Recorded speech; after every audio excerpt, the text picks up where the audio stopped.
The hidden truth about Noah's flood. From the Bible. What if everything you thought you knew about Noah's flood was only the beginning of a much deeper, more terrifying truth? The warning signs were there all along. For 120 years, Noah hammered. Day after day, the sound of his tools echoed across the ancient landscape like a death knell that no one understood. The people of his generation, brilliant, advanced, powerful, laughed at the old man building his massive vessel on dry ground, miles from any sea.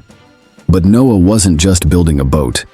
He was constructing humanity's only escape pod from the greatest catastrophe the world had ever known. The biblical account tells us something chilling. God looked down at his creation and saw that every intention of the thoughts of man's heart was only evil continually. This wasn't about a few bad people making poor choices. This was about an entire civilization so corrupted, so twisted in its thinking, that divine intervention became the only solution. The real timeline. More terrifying than you think. Here's what most people don't realize about the timeline. Noah didn't just wake up one morning and start building. Genesis tells us he was 600 years old when the flood came. But the warning came much earlier. For over a century, this man devoted his entire life to preparing for something that had never happened before in human history. Think about that. For 120 years, Noah lived with the knowledge that everyone around him, his neighbors, his community, perhaps even extended family, was going to die. Every conversation, every interaction, every day was shadowed by this terrible secret that God had revealed to him. The people of Noah's time weren't primitive cave dwellers. The Bible suggests they were advanced, perhaps even more sophisticated than we imagine. They had developed agriculture, built cities, created music and metalwork. Genesis mentions that they were mighty men of renown. These weren't ignorant people. They were intelligent enough to recognize that Noah's project made no rational sense, yet they couldn't see what was coming.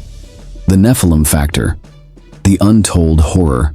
But here's where the story becomes truly disturbing, and where many modern interpretations have sanitized the biblical account. Genesis 6 mentions something that most Sunday school lessons skip over entirely. The Nephilim were on the earth in those days, and also afterward, when the sons of God came into the daughters of man, and they bore children to them. This isn't folklore or mythology buried in the text.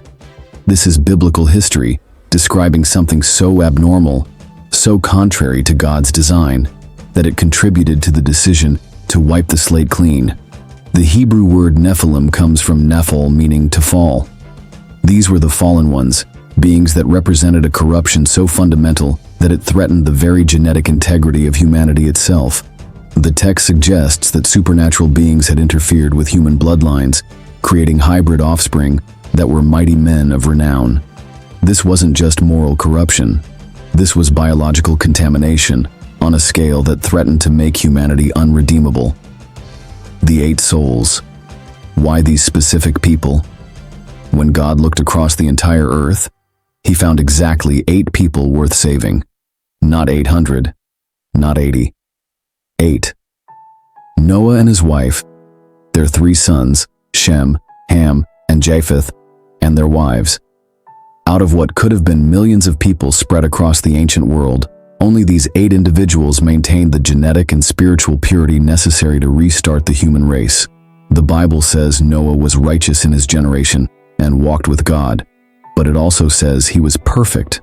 And the Hebrew word used here, tamim, doesn't just mean morally perfect. It means complete, whole, without blemish. In the context of widespread genetic contamination, Noah's family may have been the only humans left who were still completely human. The 40 days and 40 nights, nature turned upside down. When the flood finally came, it wasn't just rain. The Bible describes something far more catastrophic. All the fountains of the great deep burst forth, and the windows of the heavens were opened. This suggests a geological upheaval beyond anything in recorded history. The fountains of the great deep implies massive underground water reserves, perhaps entire subterranean oceans, erupting to the surface. Combined with unprecedented rainfall, this would have created conditions that make our worst natural disasters look like minor inconveniences. For 40 days and 40 nights, this continued. But the water didn't recede immediately. The Bible tells us the water prevailed on the earth for 150 days. That's approximately 5 months of total global inundation, with water levels so high that even the highest mountains were covered by more than 20 feet of water. The impossible task. How did 8 people do it? Here's something that troubles many readers when they really think about it. How did 8 people care for representatives of every living creature on Earth for over a year inside a wooden vessel? The logistics seem impossible. Feeding schedules, waste removal, climate control, exercise, medical care, separating predators from prey, managing animals from completely different environments, Arctic, desert, tropical, temperate. Yet the biblical account is matter-of-fact about it. It doesn't dwell on the impossibility, it simply states what happened. This suggests that what occurred inside the ark was as miraculous as the flood itself. Perhaps the normal rules of animal behavior were suspended. Perhaps the animals hibernated or entered supernatural states of dormancy. Perhaps God directly sustained them in ways that bypassed normal biological needs. The point isn't to explain away the miracle. It's to recognize that saving Noah's family required constant divine intervention on a scale that most people never consider. The dove and the raven, symbols of hope and despair. After months of floating on an endless ocean that covered the entire world, Noah sent out birds to test whether the water had receded. First, he released a raven, a scavenger that could survive by feeding on the countless floating corpses. The raven flew to and fro until the waters dried up from the earth. Then he sent a dove. The first time, it returned because it found no place to rest. The second time, it brought back an olive leaf. The third time, it didn't return at all. Think about what that olive leaf meant. It represented the first sign of life returning to a world that had been completely sterilized. Every plant, every tree, every living thing on dry land had been destroyed. That single olive leaf was proof that God was beginning the process of restoration, allowing life to emerge again from what had been a global grave. The new world. Starting over from zero. When Noah's family finally left the ark, they stepped into a world that was completely empty of human civilization. Every city, every building, every work of art, every library, every monument to human achievement had been erased. The advanced civilization that had existed before, with all its technology, culture, and knowledge, was gone forever. Only what Noah's family carried in their memories remained of the old world.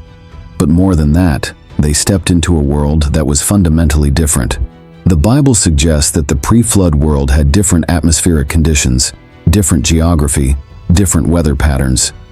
The rainbow that God showed Noah as a sign of his covenant may have been the first rainbow in human history, implying that the atmospheric conditions that create rainbows didn't exist before the flood. The covenant. God's promise and warning. God's rainbow covenant with Noah wasn't just a promise never to flood the earth again. It was also a warning. God essentially said, "I will never again destroy the world this way, but make no mistake, judgment will come." The flood established a pattern that echoes throughout the rest of biblical history. God's patience has limits. He gives warnings. He provides ways of escape for those who listen. But eventually, justice must be served. The hidden truth, why this story matters today. Here's the hidden truth that makes Noah's flood relevant to our modern world. The same conditions that led to the flood are developing again.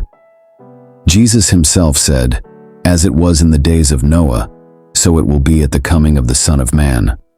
For in the days before the flood, people were eating and drinking, marrying and giving in marriage, up to the day Noah entered the ark. And they knew nothing about what would happen until the flood came and took them all away. The people of Noah's time weren't necessarily more evil than people of other eras. Their sin was normalcy in the face of coming judgment. They continued their daily routines, their business as usual, their assumption that tomorrow would be like today, right up until the moment the first raindrops fell. They had 120 years of warning through Noah's preaching and boat building. They had a righteous man living among them as a constant reminder that something was coming. They had time to ask questions, to investigate, to reconsider their choices. Instead, They dismissed the warning signs and continued with their lives as if nothing was wrong.